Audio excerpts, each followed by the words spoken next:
स्मृति केबे शीत सकाळर कअँळ खरार ताती। आज्ञा हाँ, जीवनर चलापथरे बाट चालू चालू अनेक अनुभूति साउंटी हो जाए। किछि स्मृति आउ किछि अनुभूति। स्मृति काहापाई अफेरा नईर कागज तियारी नाटिए तो काहापाई तुठ पथरर गाढ़ अलतार दाग। केउठी पुणी स्मृति हुए पाउंस तलर निआटिए। किछि स्मृति सतेज आउ किछि विवर्ण। सेमिति एक सजल सतेज स्मृति हेउछि आम पिलादिन। पिलादिनर स्मृति सतेय बा असरंती अंका बंका नदी परी। थरे बखाणिबा आरंभ करिले राति पाहिजिब, हेले गप सरिबनी।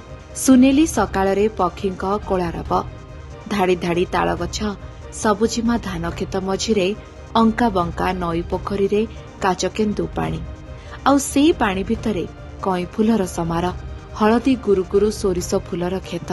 आकाशरे घोटी आसुथुबा कଳାହାଣ୍ଡିଆ मेघକୁ देखि गाईआଳ टोका गाई गोठକୁ ନେଇ ଘରକୁ ବାହାରୁଥିବାର ଦୃଶ୍ୟ। आहा, ସତରେ ଗାଁର ଏ ମନୋରମ ଦୃଶ୍ୟପଟ ଆଜି ବେଶ୍ ମନେ ପଡୁଛି।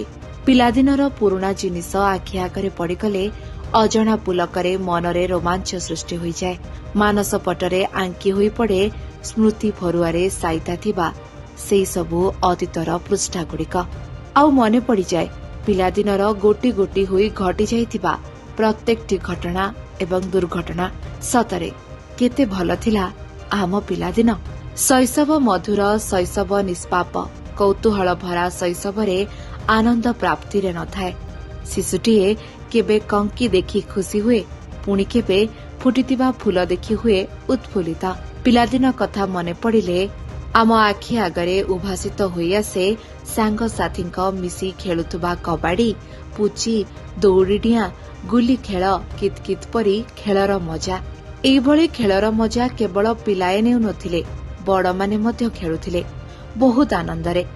କିନ୍ତୁ ଏବେର ପିଲାମାନେ ଭିଡିଓ ଗେମ୍, ଅନଲାଇନ ଏବଂ ମୋବାଇଲ ଗେମ୍ରେ ନିଜକୁ ହଜେଇ ଦେଉଛନ୍ତି। ଏହା କୋମଳମତି ଶିଶୁଙ୍କ ମାନସିକତାକୁ ଗଭୀର ଭାବେ ପ୍ରଭାବିତ କରୁଛି। ଘରେ ଗୋଟିଏ ଟିଭିରେ ପିଲାଠାରୁ ବଡ଼ ଯାଏଁ ସମସ୍ତେ ଏକ ପ୍ରକାରର ଚ୍ୟାନେଲରେ ଏକାଠି ବସି ସିରିଏଲ ଦେଖୁଥିଲେ। ଶକ୍ତିମାନ, ଶରାରତ, ସୋନପରୀ, ସାକାଲାକା ବୁମ୍ ବୁମ୍ ଆଦି ସିରିଏଲ କେବଳ ପିଲାଙ୍କୁ ନୁହଁ ବଡ଼ମାନଙ୍କୁ ମଧ୍ୟ ବାନ୍ଧି ରଖୁଥିଲା। କିନ୍ତୁ ବର୍ତ୍ତମାନ ରିଲ୍ ସ୍କ୍ରୋଲ କରୁଥିବା ପିଲାମାନଙ୍କୁ ଟିଭି ପାଖରେ ବସି ରହିବାର ଧୈର୍ଯ୍ୟ ହିଁ ନାହିଁ। ଆମମାନଙ୍କ ଭିତରେ ଥିଲା ଅପ୍ରାପ୍ତି ଭିତରେ ପ୍ରାପ୍ତିର ପୁଲକ। ଧୂଳିରେ ରାନ୍ଧୁଥିଲୁ ଆମେ ଭାତ, ଡାଲି ଆଉ ତରକାରୀ।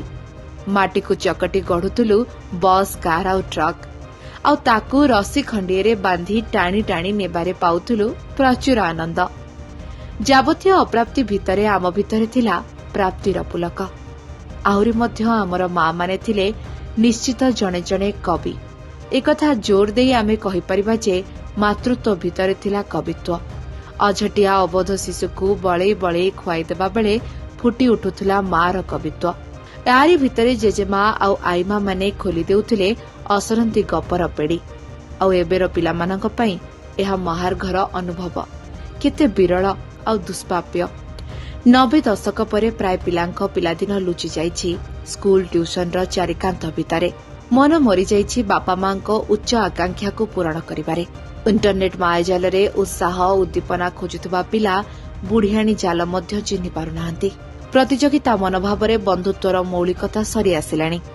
ବୟସର ମଧ୍ୟାନ୍ତରରେ ଏବେ ମନ ଝୁରେ, ଇଚ୍ଛା ହୁଏ ହାତଠାରି ଡାକିବାକୁ ଆଉ ଥରେ ଫେରିଆ ମୋ ସୁକୁମାର ପିଲାଦିନ। ହେ ସମୟ, ବୟସକୁ ମୋର ନେଲୁ ଚରେଇ, କେଉଁ ସିନ୍ଧୁକରେ ଦେଲୁ ଲୁଚେଇ, ମୋ ପିଲାଦିନ ମତେ ଦିଅ ଫେରେଇ।